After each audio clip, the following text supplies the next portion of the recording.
here, we'll go into this position again. I'll go into Hasso and Daijura. Now my kirisage, my downwards cut, will be against his cut. Okay, as he tries to cut me, okay, I'm going to actually cut his cut.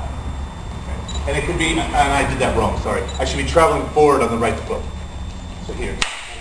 Okay, you're going to take their sword and stop their cut with the sword, the sword guard area.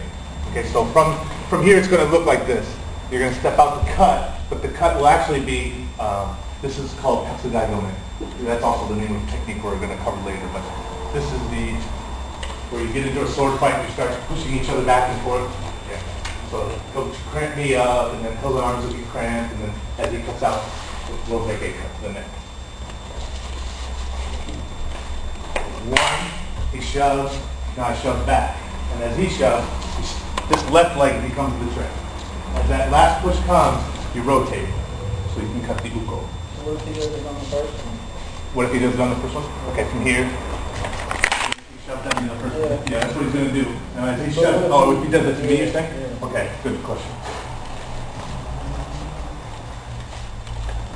If he tries to do that to me, okay, I'll do the same. Okay. Yeah, just continue to walk around. This is kind of common in sword fighting when you have this type of situation, especially this type of situation.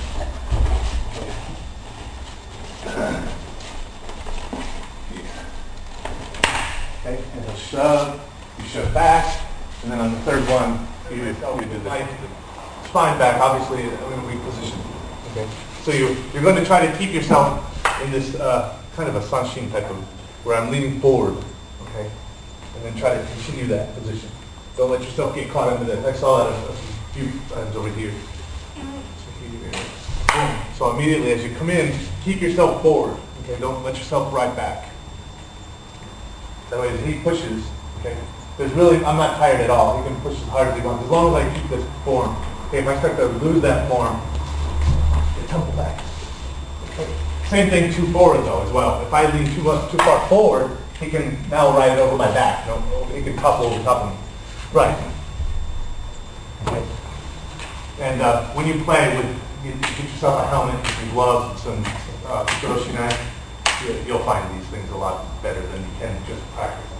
It's better. I believe in sparring. I'm a big fan of sparring with equipment, using all kinds of equipment.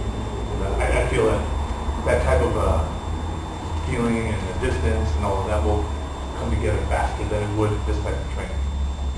So that's for your own personal time, your own personal training. Okay, let's go ahead and jump into the next kata. It's again kirisage. Oh, that's one we just did. Sayugyaku, Kasugai Dome. Okay, you are in. I want to do it. I start to feel his ski. Okay, I'm going to step up in the. Sensei did this in a lot of different ways. One thing he did from Giran was he did Hasso. Okay, and then from Hasso you just come down and chop on the wrist. And the way he did it was. Kasugai, as I mentioned, is like a big staple. It's like a big steel staple. So you kind of imagine that you're hooked on one end and that other hook is out, and you're just going to latch onto it. And if you watch the Quest video, he really stresses it. You'll see it. It's really obvious where they have the armor on and the way they do this motion. Okay, so get on. One. Now another one that he did was, he called this Kocho Jodan no Kamae, where he did a lot of this open type of sort of thing. And I like that one better. So from here, as that comes out, you just step around and chop the right wrist, or left wrist. Very simple. Here, and you do break it up. Thank you. This is very simple, straightforward. Kasugai Dome. Going on, and everybody's getting good distance. Okay, now some of the things you can look for is setting up the bottom foot to the outside of the ankle. Okay, without him feeling that. If you place that there, he's going to feel it move his foot. Okay, so your timing has to be right. What you do is you come around and touch this way. Okay. This is best when he leans out with his hand. When he leans out with that hand, comes to touch, he's way off balance to the front. Okay, so it makes it easy to fall. Another thing that's helpful is if you let them get really close. If you're willing to take some of the hits, or you're not afraid of his punches, as they come in, you pull. Come on. You spread their legs this way, okay? It makes it very hard for them to throw a punch because they're tumbling forward all the time. So a few things, without having to kick so much, look for hooks, okay? You can get your foot in the inside of the knee, and then now I have control over his balance. And tomorrow when we have mats, I'll show ways to follow up. We'll do some finishes and things like that. But for now, let's do this. Practice getting your feet, okay? Here, or here even. You can go this way. Or another one is if you can get to the side enough, you can wrap around this way. Okay, these are good for setting up for knee bars. Okay, you can roll up onto the top of them and we'll get into some good positions.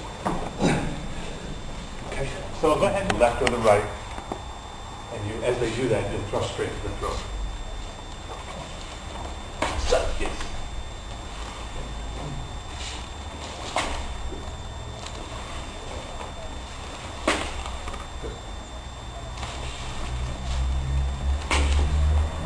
That's one. And the other one is the same exact thing, but as he cuts, as I step out, you'll take the curve of the blade and just lay it. And then as they continue to cut, you trust it. So as he cuts down, ooh, go back. Right into the throat. Same thing on the other side. The curve of the blade here, and then right it up. But it's the same thing. You can go in through the arms.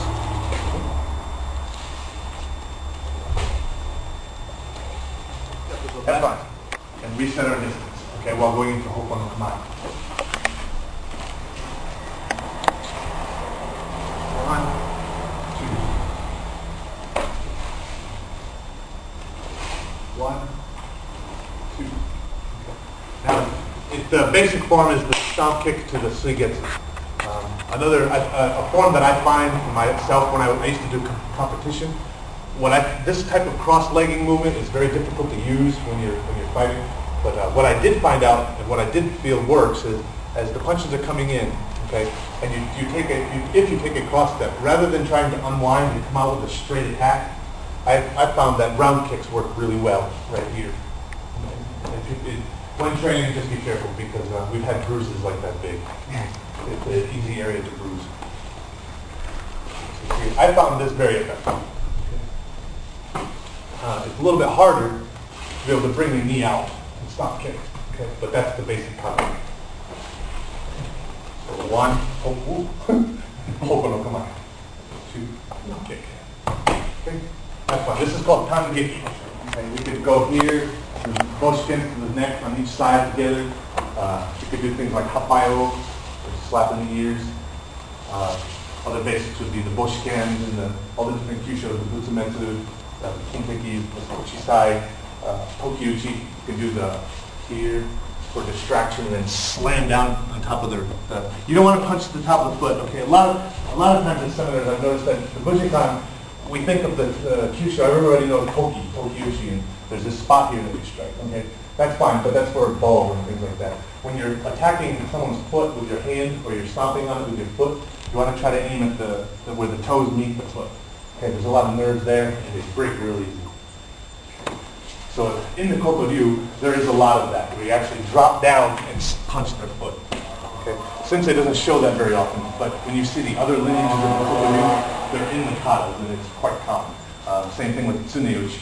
We'll go to the outside. You take these knuckles and you walk them right here. So this is our chance to study some Kyusho. So let's start here. 1, and grab the ears. Okay. Kick the leg, control the head to the ground. Just be real nice to each other. Okay, you can slap the ears and then grab them. So 1, slap. And then maybe this when you're here, you have to watch for that, especially if you're doing something to them, they may decide to throw another punch or even a kick. So we'll keep that in mind while working. Okay. Have fun. Let me see what you got. We'll come in and throw the strike. Okay. But from there, we'll continue. Okay. 1, bam, I make my hit, but maybe I don't knock them out like I want to. Okay. So we're going to follow up with the next hit. Okay. And then come back up to this hit. And you can, do the finish if you want. Maybe you take it down, maybe do a throw. So try to make a combination of 1, 2, 3. Okay. And watch for the next punch. Okay, so let's not go to the ground this time. 1, bang. And then follow up with the end. Boom. Maybe another punch. Boom. And then maybe a kick. 2. Maybe I should go this way, and then another one here, and continuing out. So let's get into a habit of continuous strikes. Gyokoryu is very known for this. They do things like here, maybe throw a punch, and after this punch, you'll follow up with the elbow, okay, and then follow up with another strike. It's a Gyokoryu thing. Same when it comes to locks, okay? If I come in and I get, first I'll go snap, I got the wrist, then my next one would maybe be the elbow or the shoulder. You'll continue to work up the arm. From your back, okay? From the back to sit up, it's not very good. From here, get on the side. The reason is this. If he's on his back, okay, and I hit him, his head will hit the floor. Okay? Or I can shove him, push him into the floor. Get on to the side. When you hit, a lot of space, okay? Your head has a lot of give. Okay? You won't hit the floor so easy. This is an important point. You get knocked out much faster on your back. Okay?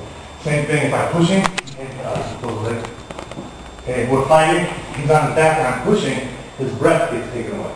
His abdomen up and down very slow. He can't catch his breath. Okay? Get on the side. His abdomen moves up and down and in and out with no problem. I push from the side. It's not going to change the breathing.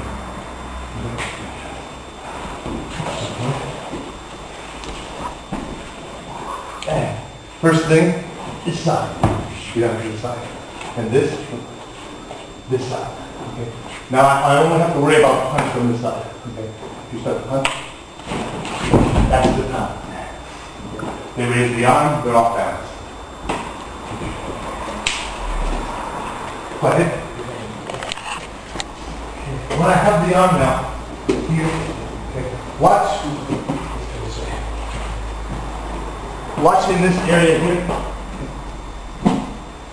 When I sit up, like this, or like this, I'm going to take him, kind of bump him.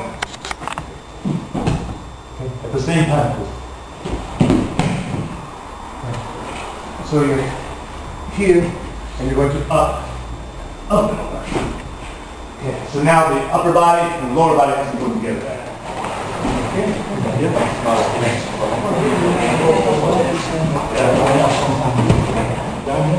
Now, okay, wrap it up, wrap his arm. Inside wrap. There you go. Right. That's it, good job. That's it, okay. 1 minute.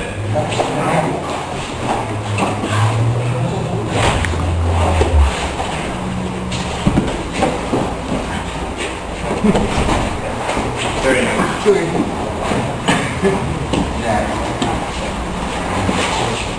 Very good.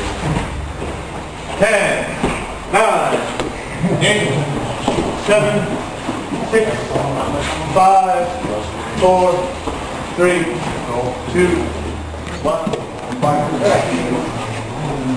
Very good. Nice movement.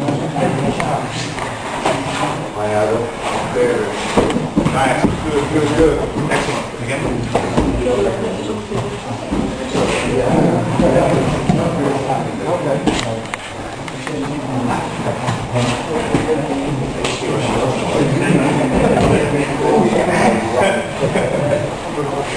She was looking so excited.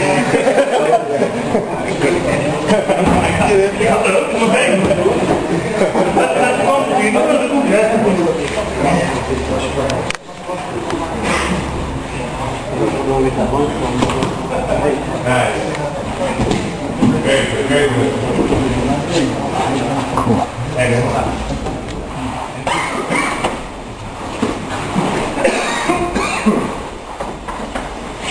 Hold it down.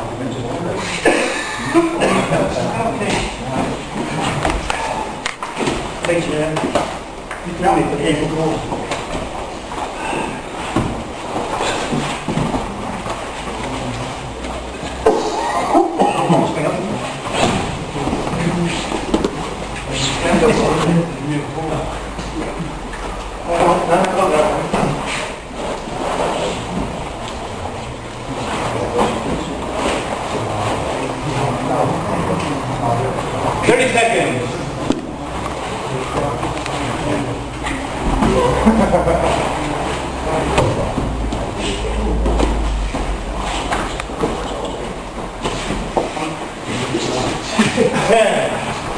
9, 8, 7, 6, 5, 4, 3, 2, 1, and time.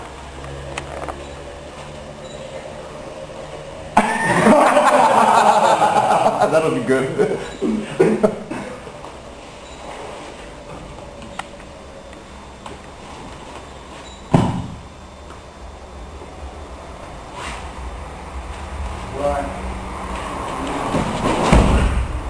Now the basic form is left block, shackle hand to the face, grab the shoulder, kick the hip, and bring them down. Okay. Now, what I'd like to stress is the important part of that throw is heaving. One, maybe the hip and the grab. When you make the kick, you want to kick right into the coed so that they double over. Pop! And they double. Okay? Now when they're double there, this hand will go right to my hip, and I don't have to do any motion. Okay? They fall right into the spot. When they turn, it's now into kind of an onikudachi. Okay? Hands back down.